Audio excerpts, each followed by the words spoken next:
On est en 1960, quelque part dans une petite ville du sud de la France. Il est 7 heures du matin. Une femme sort de chez elle avec un panier en osier sous le bras. Elle n'a pas de liste de courses. Elle n'en a pas besoin, parce qu'elle va passer les 3 prochaines heures à traverser sa ville, boutique après boutique, commerçant après commerçant, pour nourrir sa famille. Pas de parking géant, pas de caddie métallique, pas de rayons qui s'étendent à perte de vue sous des néons blancs. Juste elle, son panier, et une dizaine de commerces qu'elle connaît par cœur. Aujourd'hui, on pousse un chariot dans un hypermarché de 15 000 mètres carrés et on ressort 45 minutes plus tard avec tout ce qu'il faut pour la semaine. On trouve ça normal, mais cette normalité n'a même pas 70 ans. Alors comment faisait-on avant ? Comment des millions de familles françaises se nourrissaient-elles quand le supermarché n'existait tout simplement pas ? C'est ce qu'on va voir ensemble. France, années 50. Le pays se reconstruit après la guerre. Les villes se repeuplent, les campagnes se modernisent lentement, et le quotidien des Français tourne autour d'un rituel immuable, les courses alimentaires. Sauf que ce mot « course » ne veut pas dire la même chose qu'aujourd'hui. Faire ses courses en 1960, c'est un véritable parcours. Un circuit qui commence tôt le matin et qui peut durer jusqu'à midi. Parce qu'il n'existe aucun endroit où tout acheter d'un coup. Chaque produit a son commerçant, chaque commerçant a sa boutique. Et chaque boutique a ses horaires, ses habitudes et ses règles. Le point de départ, pour des millions de Françaises, c'est le marché. Le marché de plein air est le cœur battant de la vie commerciale française. Chaque ville en a un, chaque village aussi, même le plus petit. 2 ou 3 fois par semaine, la place centrale se transforme. Des étals en bois se montent dès 5 heures du matin. Les maraîchers arrivent avec leurs camionnettes chargées de caisses de légumes encore couverts de terre. Les poissonniers installent leurs bacs de glace pilés. Les fromagers déballent leurs meules. Et vers 8 heures, la place grouille de monde. Il faut s'imaginer l'ambiance. Le bruit des voix qui se mélangent. Les cris des marchands qui interpellent les passantes. L'odeur du poisson frais qui se mêle à celle des herbes aromatiques, du thym, du romarin, de la menthe fraîche. Les enfants qui courent entre les étals pendant que leur mère tâte les melons pour vérifier s'ils sont mûrs. C'est bruyant, c'est vivant, et c'est comme ça depuis des siècles. Ce qui frappe quand on regarde des images de ces marchés des années 50 et 60, c'est à quel point tout est différent de nos rayons de supermarché. Les légumes ne sont pas calibrés. Les tomates ont des formes bizarres. Les carottes ont encore leurs fans. Les pommes ont des taches. Personne ne s'en soucie. Ce qui compte, c'est la fraîcheur. Et surtout, c'est la relation. Parce que sur ce marché, la femme au panier en osier ne fait pas que des achats. Elle discute, elle négocie, elle demande des nouvelles de la famille du maraîcher. Elle goûte un bout de fromage avant de se décider. Elle compare les prix entre 2 étals voisins et les commerçants le savent. La concurrence se joue en face à face, à 3 mètres de distance. Le marché, c'est aussi un lieu d'information. On y apprend les nouvelles du quartier, on y croise les voisines, on y échange des recettes.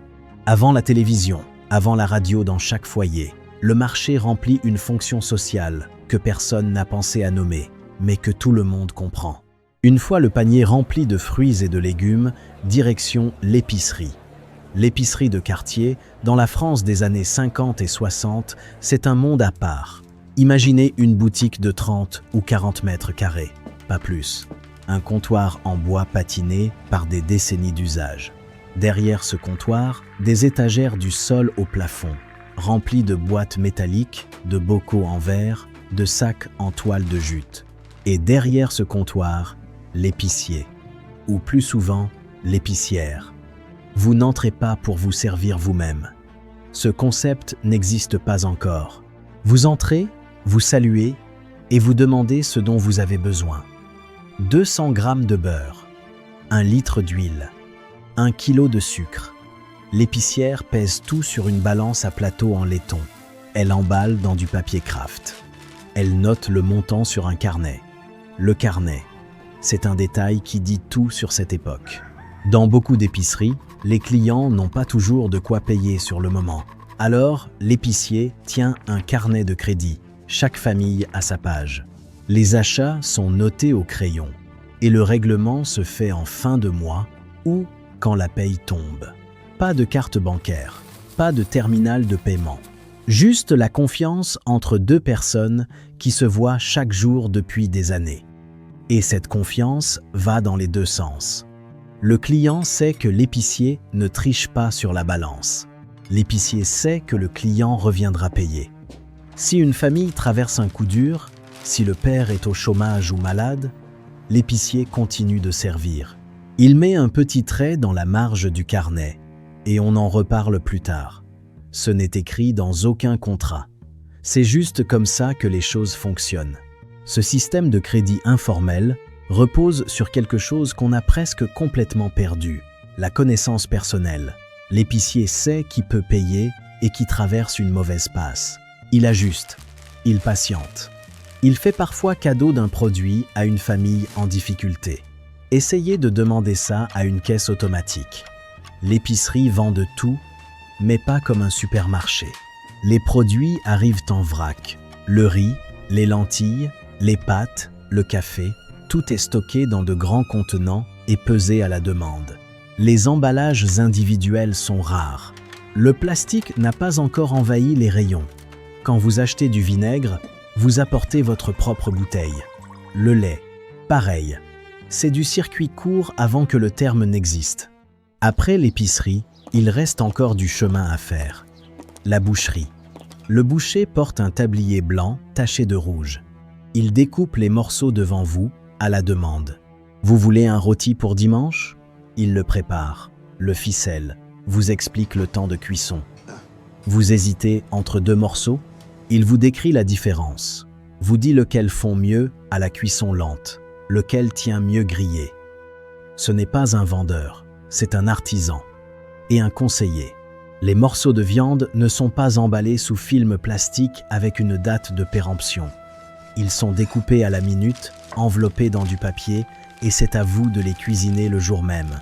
Le boucher connaît les habitudes de chaque famille. Il sait que Madame Dupont prend toujours un pot-au-feu le jeudi et que les Martins préfèrent l'entrecôte le week-end. La boulangerie. Le pain est encore au centre de l'alimentation française. Un Français consomme en moyenne 300 grammes de pain par jour dans les années 50. 300 grammes.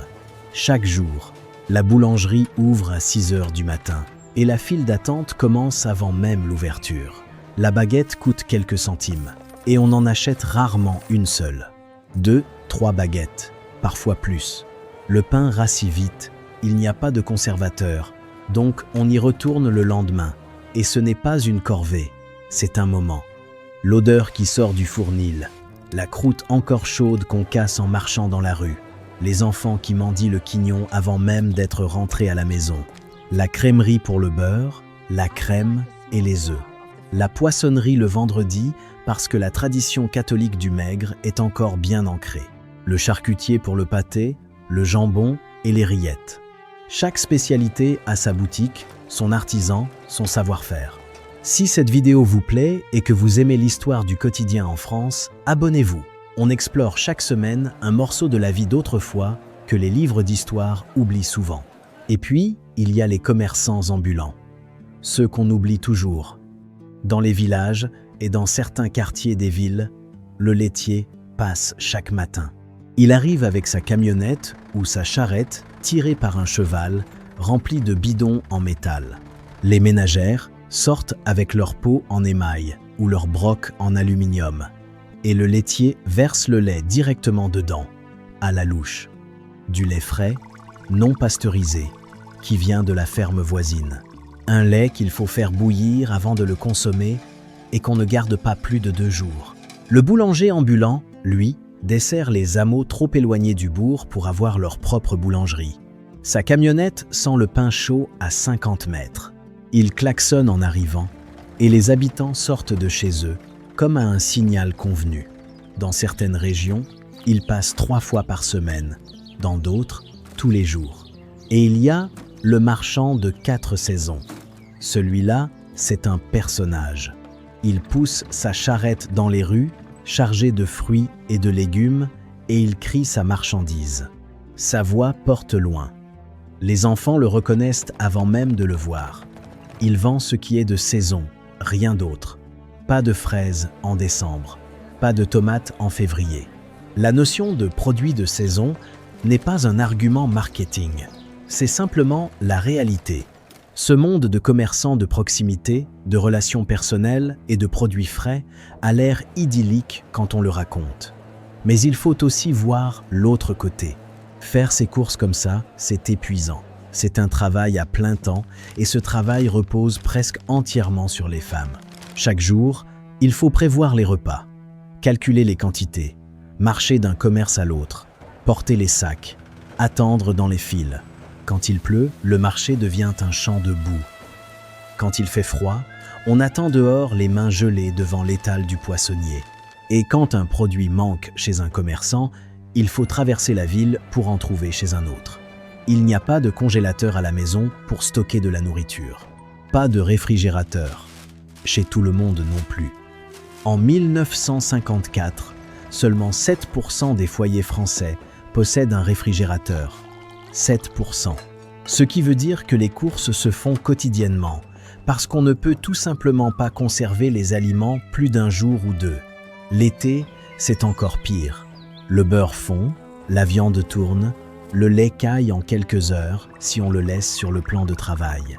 Les femmes passent en moyenne 4 heures par jour à préparer les repas et faire les courses. 4 heures tous les jours, dimanche compris. Ce n'est pas un choix de vie. C'est une contrainte que personne ne remet en question. Parce que personne n'imagine qu'il puisse en être autrement. C'est cette réalité qui va tout changer. En 1957, le premier supermarché ouvre ses portes en France, dans la banlieue parisienne. Le concept vient des États-Unis, où il existe depuis les années 30. L'idée est simple mais radicale. Un grand magasin en libre service, où le client se sert lui-même, met les produits dans un chariot et paye à la sortie, tout au même endroit. Fini le circuit de 10 boutiques. Les Français sont sceptiques au début. Se servir soi-même, sans parler aux vendeurs, sans qu'on vous emballe vos achats, ça paraît froid, impersonnel, presque impoli. Beaucoup de gens entrent dans ces premiers supermarchés juste par curiosité et ressortent sans rien acheter. Les journaux de l'époque racontent que certaines clientes se sentent perdues dans les allées, habituées à être guidées par un commerçant qui connaît leur goût. Mais le prix fait la différence. Le supermarché achète en gros et vend moins cher. Pour une famille qui dépense un tiers de ses revenus en alimentation, la différence se voit tout de suite sur le budget du mois. Et puis, c'est rapide. Au lieu de 3 heures, les courses prennent 45 minutes. Pour les femmes qui commencent à travailler en dehors du foyer, c'est un gain de temps considérable. En 1963, Marcel Fournier et Denis Desfory ouvrent le premier hypermarché Carrefour à Sainte-Geneviève-des-Bois, dans l'Essonne. 2500 mètres carrés, un parking pour 500 voitures, 400 références alimentaires. C'est un événement. Les gens viennent de loin pour voir ça. Certains y passent des heures, non pas pour acheter, mais pour regarder. Les journalistes couvrent l'ouverture comme un fait de société. On parle de révolution commerciale. Et c'en est une. L'hypermarché propose tout sous le même toit. L'alimentation, bien sûr, mais aussi les vêtements, l'électroménager, les jouets, les outils de jardin. On entre pour acheter du beurre. On ressort avec un grille-pain. Le concept est irrésistible. En 5 ans, d'autres enseignes suivent. Auchan ouvre en 1960 et un dans le Nord. Leclerc multiplie ses magasins en Bretagne et dans l'Ouest. La grande distribution française naît sous les yeux d'une génération qui n'avait connu que l'épicerie du coin. En 10 ans, tout bascule. Les supermarchés se multiplient. Les centres commerciaux poussent en périphérie des villes. Les prix baissent. Le choix explose. Et lentement, silencieusement, les petits commerces commencent à fermer. L'épicier qui faisait crédit ferme boutique parce qu'il ne peut pas rivaliser avec les prix du supermarché. Le laitier arrête ses tournées parce que tout le monde achète du lait en briques. Le marchand de 4 saisons range sa charrette. Le boucher du village tire son rideau de fer pour la dernière fois.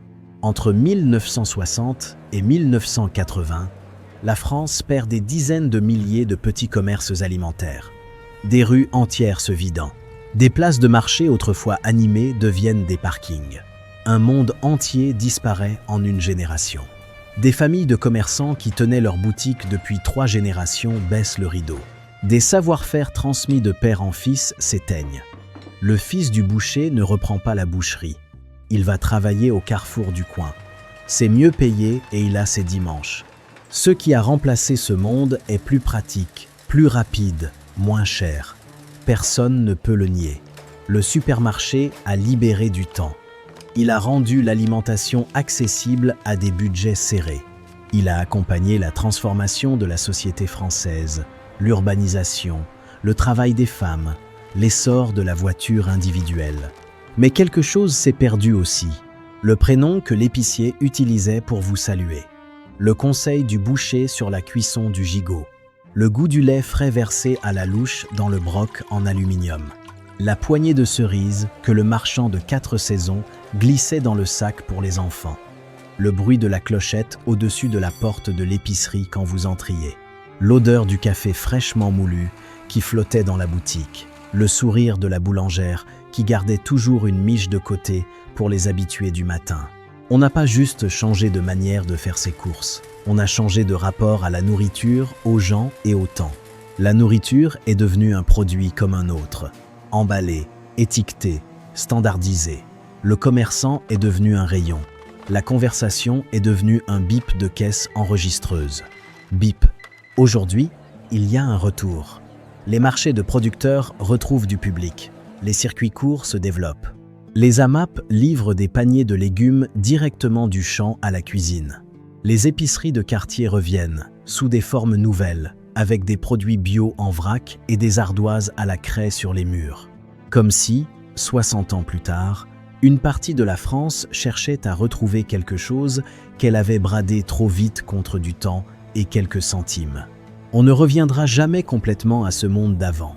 Personne ne veut vraiment refaire 3 heures de course chaque matin, porter des sacs en osier dans la pluie et faire bouillir son lait avant de le boire. Mais l'envie de connaître la personne qui produit ce qu'on mange, de toucher les fruits avant de les acheter, de prendre le temps de choisir un fromage au lieu de scanner un code barre, cette envie-là n'a jamais vraiment disparu. Elle dormait, c'est tout. La femme au panier en osier de 1960 ne savait pas qu'elle vivait la fin d'une époque. Pour elle, traverser la ville chaque matin pour nourrir sa famille, c'était juste la vie normale. Le monde a changé autour d'elle en quelques années à peine. Si cette vidéo vous a plu, abonnez-vous pour ne rien manquer. On se retrouve très vite pour un nouveau voyage dans la France d'avant.